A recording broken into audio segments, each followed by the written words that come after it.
How's it going, everybody, and welcome back to another video. Today we are taking a look at the absolute Batman Zero Year collected hardcover edition. This is about as big and deluxe as it gets for a single story, not counting omnis that have much more included for a more encompassing story.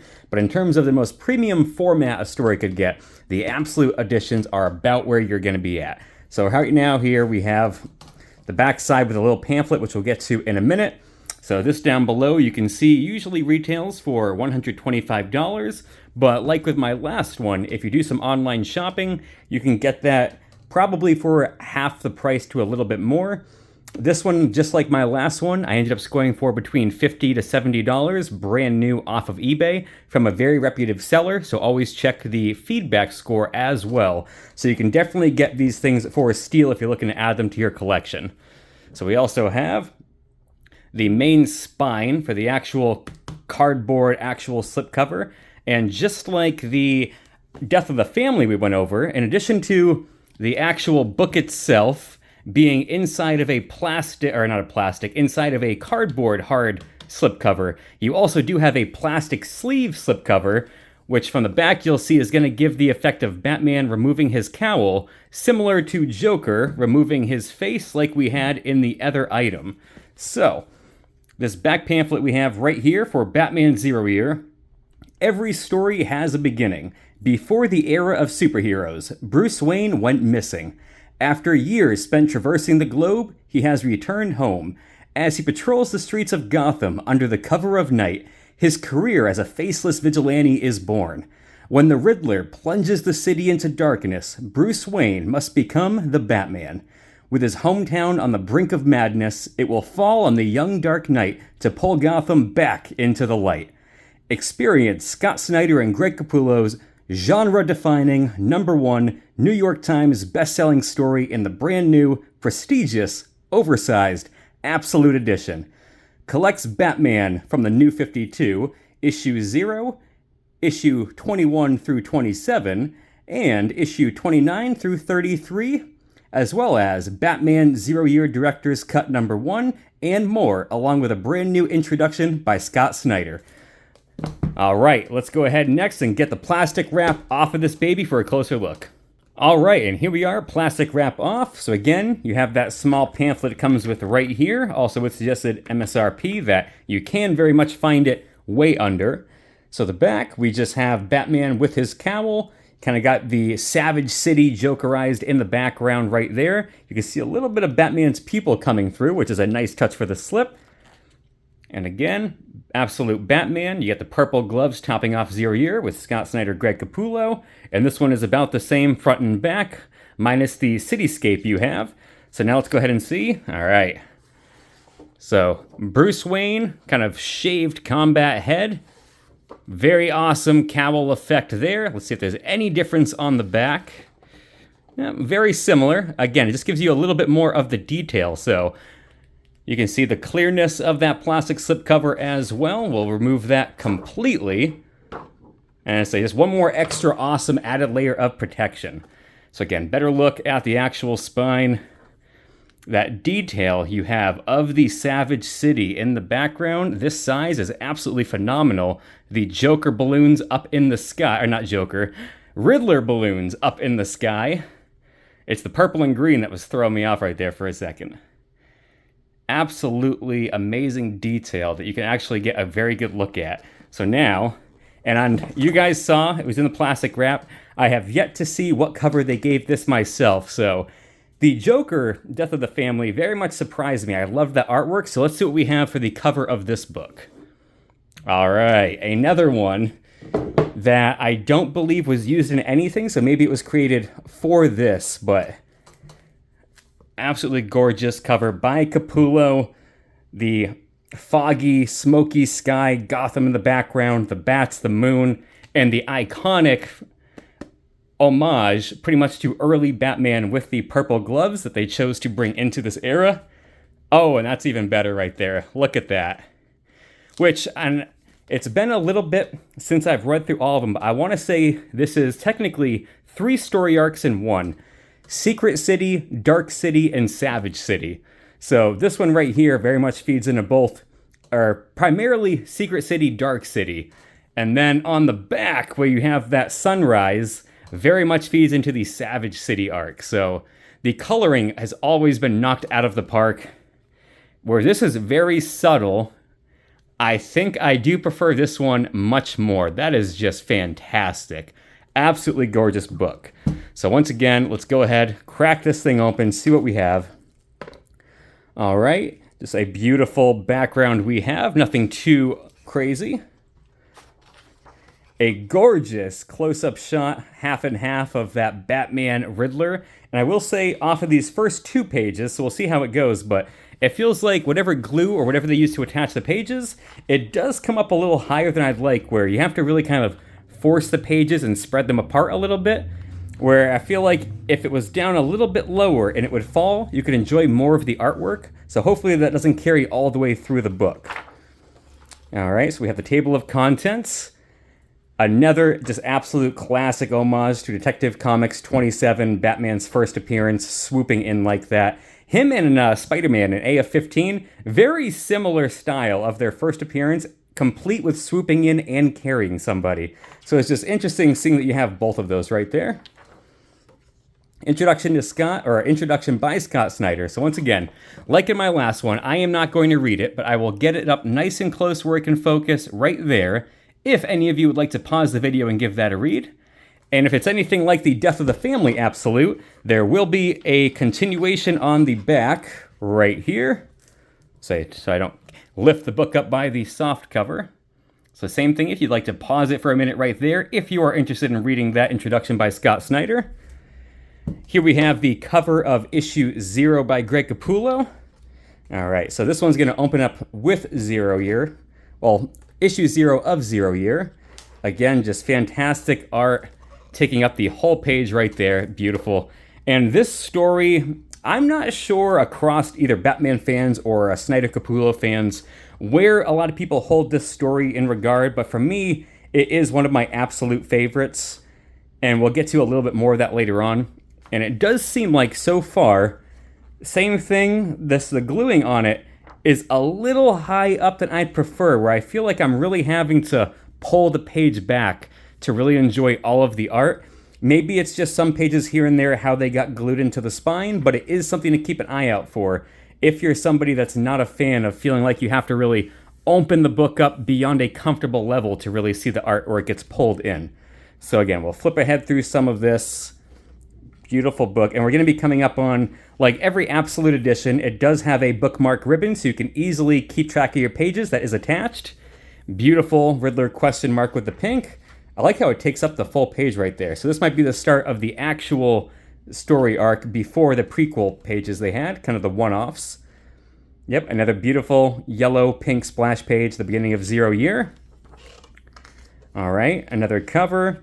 This actually, this is akin to, if you've read the story, both this right here is kind of the big screen that Riddler has up on the building when he talks to the people in Savage City, and same thing with the eye, where it's a camera where he's kind of spying on the goings-on of the city. But absolutely just, again, if you are a fan of the story, great, but if you are a fan of the artwork, just as more, even much, the Absolutes are about as awesome as they get. And this story in particular, for the whole Scott Snyder, Greg Capullo run, holds a little bit more importance to me, just because of the time in my life. I was working at a restaurant, I was general managing it. Restaurant was very fast-paced, very stressful, and again, just a lot of other things going on in life. It was a very angry and unhappy time in my life. And I would very much seclude myself and reread these stories that were just coming out over and over and over. And it was kind of my one little kind of solace from everything, my little piece away from the rush that I absolutely just needed, kind of got me through those kind of tougher times. But there's one line in particular in this story that very much kind of sums up how I was feeling with life at the time and leading up to that. I'll kind of pause on it as we go. But for the actual 0 Year story, another thing I really love about it, if you go back and see Court of Owls and you go back and see the Death of the Family, the coloring was always fantastic. But I feel like 0 Year was the first time that they perhaps gave the colorist Fico free reign to do color choices that you wouldn't necessarily see that completely worked with it. The colors in Court of Owls and Death of the Family were very realistic colors, not very much of an artistic flair, beautifully done realistic. Whereas this one, like the purple hues of the sky, the yellows that you're going to see throughout this story, everything just pops that much more because of it. And actually, I think we are coming up on the part, and I'll pause once I go ahead and take a look at it, and I will let you know. But right here again, one of the brief spats you see between Alfred and Bruce. Again, just another kind of sad moment that we have right here. Oh, all right, so there's the ribbon. Just want to make sure we pull that out so we do not get it caught up in the pages, causing any damage. But absolutely just a beautiful book right there. All right, and we'll start skipping ahead a little bit right there. This is a beautiful one. This is one that I actually have an art print of signed by them that is fantastic. More beautiful splash pages as we go. And again, it just gets better and better each time. Again, more of those pinks, reds, purples coming through as we go through the story. This is a little bit more of the training. You have little snippets of different training that he underwent before we get to a lot of the story. That's fantastic. Iconic splash page in the story right there. Just beautiful. Again, and then we go to that nice sunny sky boat. If you haven't read this story, I do highly recommend it. It is absolutely fantastic. And again, the fact that it has 3 kind of very satisfying arcs with pretty satisfying conclusions, but both feed into the next one, is another thing that is absolutely just fantastic and phenomenal. All right, here we go right here. So Sen, we're still in kind of like that Secret City arc right now. Very much you have that beautiful Red Hood Batman. A little bit more of the prequel going on. Skip ahead a bit more. There we go. And this is where you get into, again, this book also does a very, very good job with laying that foundation work of Jim Gordon and Batman working together, how they came to work together, and just building that trust, building that relationship that they did not have. It's just absolutely fantastic. And again, a lot of iconic imagery they were able to get in this book as well. Another absolutely creepy, gorgeous splash page. Kind of the origin right here, Bruce Wayne with his family. The imagery that you'll start to see throughout it of kind of X's over. Awesome, creepy imagery still going on.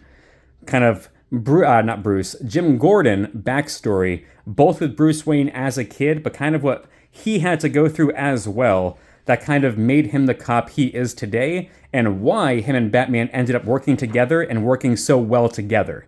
Another iconic cover we have. Keep flipping through right here. And actually, I just want to go back for 1 minute because I want to say there's another beautiful image that I have. Like this one right here, even though it's not a full page, I don't know why, but I just love everything about this page with that coloring choice with the blues and the green hues. It makes the vibrancy of the blood and the red also just stand out that much more. Like I said, story and art, yes, but the coloring in all 3 arcs is just absolutely amazing, and you never get tired of looking at it. So this is the page right here that, again, and a very unpleasant, angry time of my life really resonated with me because I was also very jaded, very stubborn with many things at the time. And it is what Alfred is saying right here on how I felt about many situations where there were a lot of things in my life that I grew up kind of seeing and watching, things I was unhappy with, that I was unable to change myself and take into my own hands. And it's kind of like I was always waiting for that moment when I was old enough to finally take charge of my own life and start doing things and making decisions that I believe others should have. And it goes better than what Alfred starts saying. It really kind of sums up how I thought about it. So essentially, him and Bruce are talking out, and you'll have right here, I'm not going to read all of it, but at the very bottom, Alfred says, "You were a little boy all alone in that alley, and no one was there for you. Not me, not Gordon, not your fellow Gothamites, and not Batman. Now, I'm very proud of what you've become, sir, but I fear that deep down, you're doing this all, being Batman, as some way of punishing us." And Bruce says, "Punishing you? How would I be punishing you?" And then up here with this another iconic imagery, you have, "by making us bear witness." You ask me why you keep me here, and I believe it's not to watch over you, sir, but to watch. To watch you do what I couldn't. You are making us all watch, the whole city. You shut us out and punish us night after night as you go out there and protect those we can't. So just that mindset and that line is another thing why this story will also hold a very special place in my heart as long as I am alive, because I have felt that very way myself without realizing it, that I wanted people there as I was going throughout my life, as I was finally doing these things, as I was making these things happen, but not because I wanted them there to support me, not because I wanted them there to help me. I wanted them there to see me do what I believe they should have done and couldn't. And now that it was my time, I was old enough to do these things, I was going to do it and show them this is what should have been happening. So, might have been a little off topic, a little deep right there, but that is why, whether you like the story or not, it'll always mean a lot to me. And one more reason why, when I could get it in this glorious format, I jumped on the chance. So again, you have another kind of homage to that classic Frank Miller Batman Returns with that leaping through the sky, that leap of faith. You don't know if you're going to make it with that coloring and silhouette.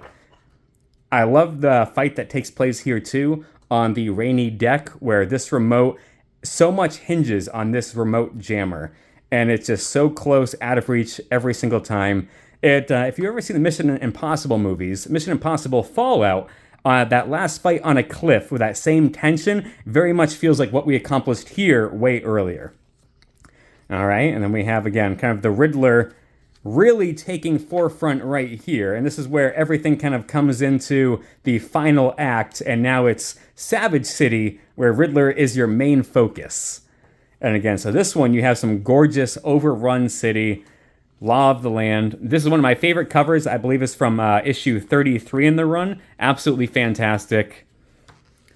Nether, absolutely beautiful splash page. That was another one I have a framed art print of. I just love everything about it. So many pages alone are just art pieces, even out of context of the story, that weren't covers. All right, now we'll start to get to the back of it and see what else this book includes. Almost there again. It's a lengthy 3 arcs, but they are all very much worth it. All right, so now we're going to get into the cover gallery.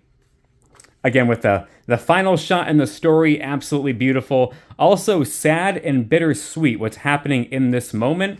It's like I said, it's extremely unfortunate and bittersweet, that kind of happy but not happy moment. All right, so the variant cover gallery. So here we have the variant for issue 0. For Batman 22, another one for Batman 22. All right, both for issue 23, couple variants. All right, also we have, so for 23 and then one for 24, which again, this is essentially the main cover, just with a different color scheme. Batman 24, so this is actually, I have this one in one of my favorite variants in the run. It's a New York Comic Con exclusive cover, so that one was extremely cool to add to the collection. Cover for issue 24 for Combo Pack. 25, 26, 26, which I believe is just a with a combo pack, slightly different coloring, and then 27. 27, another version of the coloring, and then you have 29 right here. Same thing where you have the original cover, fantastic, but with the different color schemes. Having these all lined up side by side probably looks fantastic, but that's issue 29 and 29. Issue 30 and 31. Issue 31, and while it's the combo pack, I wonder if it was just the combo pack, because it doesn't look too different than the main cover. Maybe the sunset coloring is slightly off. But either way, then you have the variant for 32. This is another one of my favorite variant covers. This is for issue 32. It's the San Diego Comic-Con exclusive. Again, by Greg Capullo. Absolutely fantastic to have this all on one page. 32 variant, 32 variant. 33, 33. 33 again. And then this is, yep, so not used for anything else. This is actually, well, the trade paperback. So it is a new artwork created that when they did the 0 year in trade paperback, that they have transferred over to the Absolute Edition. So again, I would love a a print of this as well. All right, so then you have the director's cut, which kind of gave you a behind the scenes of just the pencils of the thumbnail. And I forget if there was any extra story. You'll have some notes written in for the different artists, but I don't know if there's any script notes as well. Because it looks like it's just the pencils right now with the story in. Yeah, so it might just be the penciled up versions with some notes written in for the artists and colorists to kind of make do as they go. But again, it's an awesome look at the penciling. I love seeing this. I mentioned it last time. I love seeing the penciled versions. Then we have, oh, so this is the penciled version of the backstory that was also included in the issue it just showed. All right, so it also will include the actual kind of script draft right here for issue 21. So again, if you are into that, you can go through and see all of the different writing choices they had. Again, this would be pretty awesome to compare also with the main script to what made it in the story to see how much they changed, if they changed, or how small changes they made. All right, and then closing out with just some beautiful original art pages, pencils by Greg Capullo, inks by Danny Mickey, which I also... So I think starting out in Court of Owls and Death of the Family, it was Fico that was doing the coloring with them. I'm not 100%, but I think it was. In this story, Danny Mickey took over as the inker, though, from Jonathan Glapion. I don't know why or what happened there, but then later on in the run, Glapion came back. So again, you had Scott Snyder's story, Greg Capullo artwork, pencils, Fico doing the coloring, but then Glapion was back with them on inks instead of Danny Mickey. Danny Mickey, I want to say, was on 0 Year and the story after that Endgame. And then I think we got Glapion back after that. I'm not sure, but I think those are the only two inkers they've had on the main run, if Capullo didn't ink himself at times. But either way, I think all of them knocked it out of the park. Again, I really enjoy all of the artwork, all of the story. I think they work phenomenal as a team. Absolutely incredible. And some of these pages, too, not all of them now, but some might be left, you can actually purchase because the Greg Capullo, Glapion, Mickey, and probably the colors, I'm not sure how that works out, divided up the original art pages, and then most of them started selling them on their own website so that you could own the actual page if you wanted to. This is another one I didn't get to in the main story, but 2 pages of nothing but detailed Overrun City. Absolutely incredible how much tiny detail Capullo is able to work into a story. One of the things he very much excels at. So, looks like that is all we have today, folks. Absolute Batman 0 Year. Hopefully you checked it out. If you were interested or on the fence, hopefully this could help you out one way or another. So at some point, I'm still going to dive into probably my Dark Knight's Metal and Dark Knight's Death Metal. But for today, that is all we have. Thank you for watching.